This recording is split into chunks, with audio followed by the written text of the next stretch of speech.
Bismillah. Assalamualaikum warahmatullahi wabarakatuh. Keutamaannya ikhlas. Ini saya ambil ada kalimat menarik dari Imam Syafi'i. Kata beliau, halakan nasu kulluhum illal ulama. Wa halakal ulama'u kulluhum illal amili. Wahalakal amiluna kulluhum illal mukhlisin wal mukhlisun ala khotrin alim.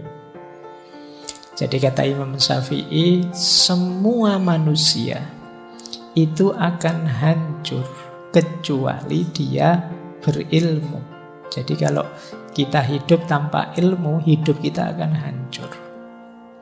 Tapi orang-orang berilmu juga tetap akan hancur kecuali mereka amilun, menjalankan ilmunya.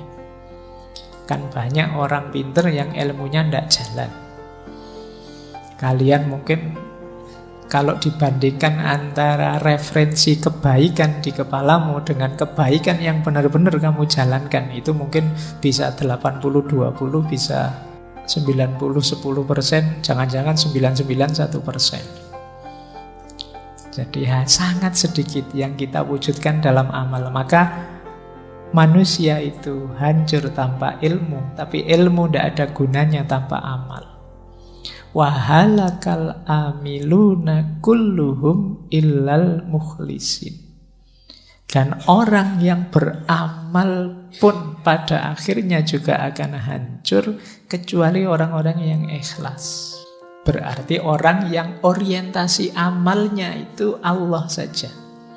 Kalau kita mengamalkan ilmu dengan target macam-macam yang selain ilmu, Pak, saya ingin kaya, saya ingin sukses, saya ingin jadi pejabat, saya ingin apa saja, di luar Allah, pada akhirnya juga mungkin kita kecewa, mungkin kita gagal, mungkin kita kehabisan banyak daya, energi, mungkin umur kita habis sia-sia dan lain sebagainya. Itu halakal amilun.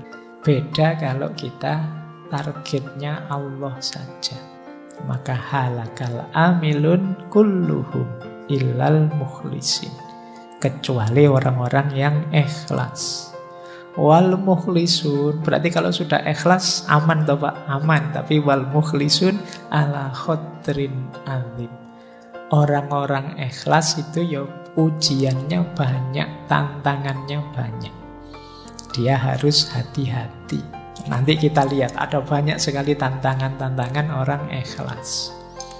Ini kalimatnya Imam Syafi'i ini sering saya sampaikan dengan logik yang saya gambar itu, bahwa manusia itu berharga karena ada rohnya, nyawanya. Tapi nyawa manusia yang hidup ini berharga ketika ada ilmunya. Ilmu ini berharga ketika ada amalnya. Dan amal ini berharga ketika ada ikhlasnya. Jadi ini hakikat diri kita kalau semakin ke dalam. Jasad kita itu bernilai ketika ada ruhnya, ada nyawanya. Karena kalau tidak ada nyawanya, ini jasad ini kan cuma barang saja, benda saja. Nyawanya hilang, ya kita jadi jenazah. Sekian jam baunya sudah tidak enak. Tidak ada gunanya, tidak ada nilainya. Maka dia berharga ketika ada nyawanya.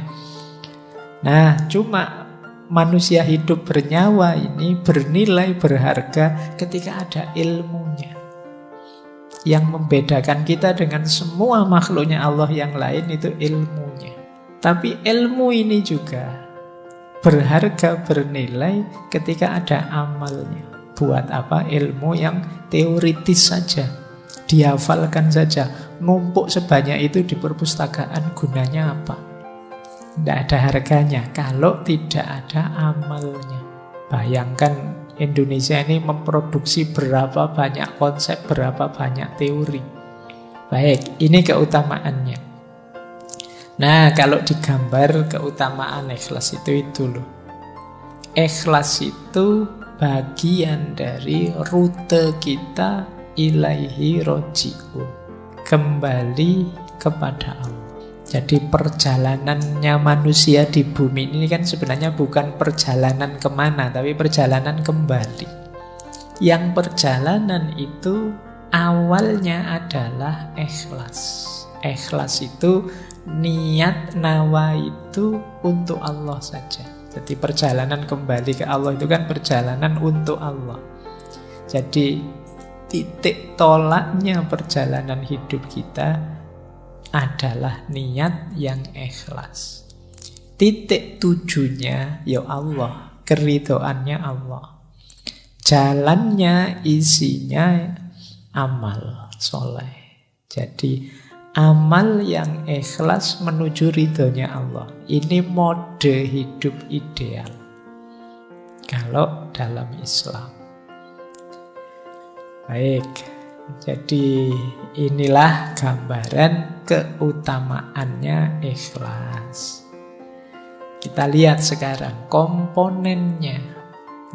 Kelihatannya sederhana cuma lillahi ta'ala, tapi ya implementasinya tidak sesederhana definisinya. Orang ikhlas itu pasti dalam dirinya ada 5 karakter itu. Zuhud, warok, syukur, sabar, dan tawakal. Jangan dikira pokoknya lillahi ta'ala hanya untuk Allah saja. Ya kalau sekadar kamu ucapkan nawa itu lillahi ta'ala gampang. Tapi begitu dimanifestasikan, lillahi ta'ala itu mengandung 5 komponen itu. Jadi ada zuhudnya pasti. Zuhud itu kondisi jiwa yang sudah tidak lagi tergoda oleh dunia. Kalau kita masih tergoda oleh dunia, tidak mungkin kita bisa lillahi ta'ala. Pikiran kita mesti masih macam-macam. Kalau ditanya lillahi ta'ala mas, lillahi ta'ala kok saya karena Allah. Nanti begitu nilainya jatuh, wah kurang ajar saya sudah. Nah, berarti kamu tidak kuat dapat ujian itu. Wong yo cuma nilai saja ngapain sih? Iya Pak, tapi masa depanku yo. Jadi tidak mungkin kalau jiwa tidak zuhud itu sulit untuk lillahi ta'ala.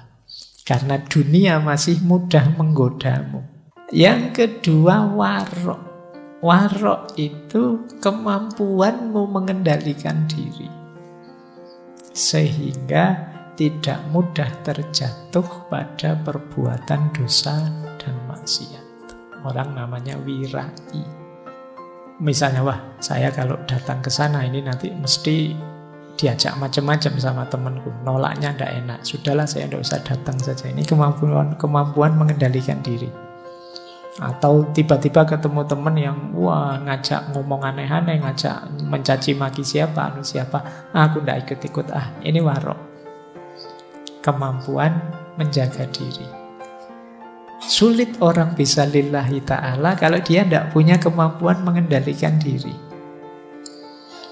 Jadi kalau dia mudah terseret arus, karena kita dituntut untuk fokus terus perjalanan kita menuju Allah terus. Kalau kita mudah terseret arus, ya rutenya bisa berubah.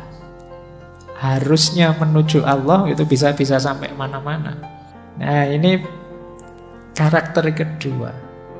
Zuhud itu kondisi jiwa, warok itu kemampuan mengendalikan diri. Yang ketiga syukur. Orang bersyukur itu orang yang sadar bahwa apapun yang dia raih, kesuksesan, kenikmatan, keberhasilan apapun, sumbernya Allah saja, maka aku terima kasih pada Allah. Ini syukur. Tidak mungkin orang bisa ikhlas kalau menganggap bahwa akulah yang mampu, akulah yang bisa, meskipun tanpa pertolongan Allah. Ya orang yang seperti ini ya orang sombong. Merasa mampu, merasa bisa, merasa benar, merasa besar. Orang yang tidak bersyukur, perjalanannya lillahi ta'ala pasti terhalang. Yang menghalangi siapa? Dirinya sendiri. Jadi batu penghalang perjalananmu lillahi ta'ala itu dirimu sendiri. Karena kamu nafikan nikmatnya Allah, hadirnya Allah yang jadi sebab keberhasilan. Yang keempat, sabar. Kalau ini kebalikannya. Kalau syukur tadi kan ketika dapat nikmat. Sabar ini ketika dapat yang tidak enak, yang musibah-musibah. Kita sadar, oh ini memang ketetapannya Allah, pemberiannya Allah. Apapun itu aku terima dan aku sabar. Jadi ya lawannya sabar ya orang yang ingkar, orang yang tidak terima di nas buruk, dapat jatah yang tidak enak. Kadang-kadang orang itu ada yang ketika dapat musibah ingat Allah malahan, tapi ketika dapat nikmat lupa pada Allah. Sebaliknya ada orang ketika dapat nikmat ingat Allah, ketika dapat musibah justru marah-marah lupa pada Allah. Nah, saya tidak tahu kalian orang yang tipe mana, atau dua-duanya tidak ingat Allah. Kalau pas lagi dapat musibah ngamuk-ngamuk, dapat senang terus senang-senang ekstase lupa sama Allah. Nah, orang ilaihi roji'un, orang lillahi ta'ala itu dia pasti punya karakter syukur, punya karakter sabar. Yang kelima, tawakal. Kalau tawakal ini pasti, ini sering diidentikan ikhlas itu ya tawakal. Memasrahkan semuanya pada Allah. Cuma ada bedanya, karena tawakal itu sikap batin setelah ikhtiar dijalankan. Baru tawakal.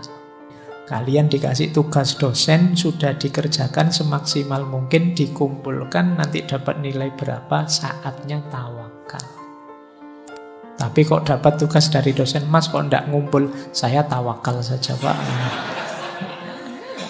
Itu tidak masuk namanya tawakal. Belum ngapa-ngapain sudah tawakal. Jadi, nah ini komponennya ikhlas itu jiwa yang tawakal. Tapi setelah ikhtiar, tidak sebelum ikhtiar. Belum berusaha apa-apa kok sudah tawakal. Belum nembak kok sudah pasrah. Sudahlah, terserah Allah saja. Kalau jodoh ya nanti datang, kalau tidak jodoh ya oh itu namanya bukan tawakal. Ya diikhtiari. Kalau tidak jodoh, pasrahkan pada Allah. Kan gitu, kamu logikanya kebalik.